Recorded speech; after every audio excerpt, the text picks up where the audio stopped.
अस्सलामुअलैकुम वरहमतुल्लाहि वबरकातुह। हम रमज़ान के आखिरी अशरे से गुज़र रहे हैं।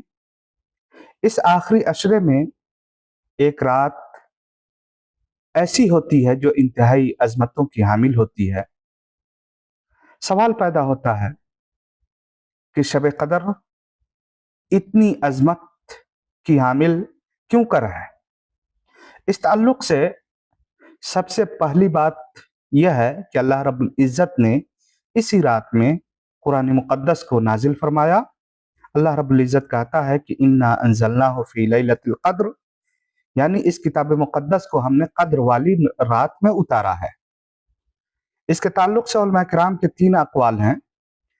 पहला कौल यह है कि अल्लाह रब्बुल इज़्ज़त ने इसी रात में कुरान मुक़द्दस को लौह महफूज से बैतुल इज़्ज़ा जो आसमान दुनिया पर है के अंदर उतारा।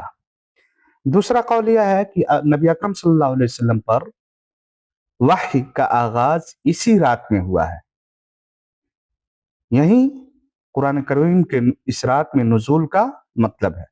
तीसरा कौल यह है कि अल्लाह रब्बुल इज़्ज़त ने कलम को इसी रात में हुक्म दिया कि वो कुरान मजीद को लिखे। तो गोया कि अल्लाह रब्बुल इज़्ज़त ने कुरान मुक़द्दस को इस रात में नाजिल फरमाया है। इस वजह से इस रात को ये अज़मत, ये बुलंद मकाम हासिल है। दूसरा कौल यह है कि अगर कोई शख्स इस रात में अल्लाह रब्बुल इज़्ज़त की इबादत करता है तो उसकी ये इबादत 1000 रातों की इबादत से बेहतर है। और हमें मालूम है, जब हम कैलकुलेट करते हैं, हिसाब लगाते हैं, तो ये 1000 रातें 84 साल 4 महीने पर मुहीत होती हैं। तो गोया कि अगर कोई शख्स शब क़दर में जाकर अल्लाह रब्बुल इज़्ज़त की इबादत करता है, तिलावत करता है, ज़िक्र अज़कार करता है, अल्लाह रब्बुल इज़्ज़त के सामने गिरियावज़ारी करता है, अपने गुनाहों की माफ़ी मांगता है, तो उसकी ये इबादत 1000 रातों की इबादत से बेहतर और बरतर है।